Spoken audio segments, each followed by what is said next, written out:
నమస్తే అన్న, అందరికీ నమస్కారం. కువైట్లోని జహరా ప్రాంతంలో దారుణం చోటు చేసుకుంది. వివరాల్లోకి వెళితే కువైట్లోని జహరా గవర్నరేట్లోని ఒక అపార్ట్మెంట్లో ఇథియోపియాకు చెందిన మహిళలను కత్తితో పొడిచి చంపగా ఈ హత్యకు సంబంధించి పోలీసులు తర్వాత ఆమె యొక్క భర్తను అరెస్టు చేశారు.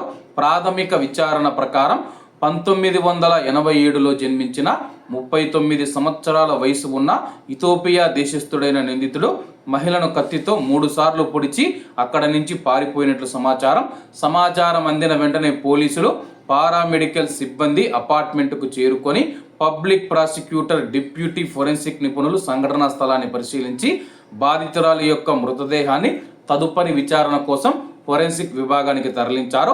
ముమ్మరంగా గాలించిన అనంతరం ఒక స్నేహితుడి ఇంట్లో దాక్కున్న నిందితుడిని Jahra governorate police investigation department అధికారులు గుర్తించి అరెస్టు చేశారు. ప్రాథమిక విచారణలో వైవాహిక ద్రోహమే ఈ హత్యకు కారణమని అనుమానిస్తూ ఉన్నట్లు తేలింది. ఈ కేసుకు సంబంధించిన పూర్తి వివరాలను నిర్ధారించి అవసరమైన చట్టపరమైన ప్రక్రియలను పూర్తి చేయడానికి అధికారులు తమ యొక్క దర్యాప్తును కొనసాగిస్తూ ఉన్నారు. వైవాహిక ద్రోహం అని చెప్పారు కదా, వైవాహికంగా ఆమె అయితే పెళ్లి పరంగా అలాగే వివాహం పరంగా నన్ను మోసం చేసిందని చెప్పేసి, అంటే భార్య ఇతరులతో ఎవరితోనైనా సన్నిహితంగా ఉందని అతడైతే చెప్పడం జరిగిందనమాట. సన్నిహితంగా ఉండడం చూసి కోపం తట్టుకోలేక ఆమెను హత్య చేసినట్లయితే ప్రాథమిక విచారణలో అయితే నిందితుడు చెబుతూ ఉన్నాడు. మరి దీని యొక్క వెనుక ఉన్న కారణాలు తెలుసుకోవడానికి పోలీసులు అయితే దర్యాప్తు చేపడుతూ ఉన్నారన్నమాట. ఇటువంటి అక్రమ సంబంధాల వల్ల ప్రాణాలు పోతూ ఉన్నాయి, చాలామంది కొట్టుకు చచ్చిపోతూ ఉన్నారు, మరికొంతమంది జీవితాలు నాశనం అయిపోతూ ఉన్నాయన్నమాట.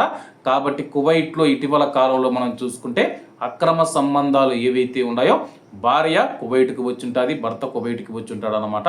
అలాగే మిమ్మల్ని నమ్ముకునే ఇంటి దగ్గర మీ యొక్క భార్య కావచ్చు, భర్త కావచ్చు ఎదురు చూస్తూ ఉంటారు. కానీ అక్రమ సంబంధాలు పెట్టుకొని పిల్లలు ఉన్నా సరే కానీ అక్రమ సంబంధాలు పెట్టుకొని ఇలా అయితే చేస్తూ ఉన్నారు. చివరికి ఏం మిగులుతుందంటే కానీ వాళ్ళని వీళ్ళు చంపడమా, వీళ్ళని వాళ్ళు చంపడం అనేది మాత్రమే జరుగుతూ ఉంది. కాబట్టి ఈ యొక్క విషయాన్ని గుర్తు పెట్టుకోండి. కాబట్టి అందరూ బాగుండాలి, అందులో మనం ఉండాలి. అందరికీ నమస్తే అన్న, జై హింద్.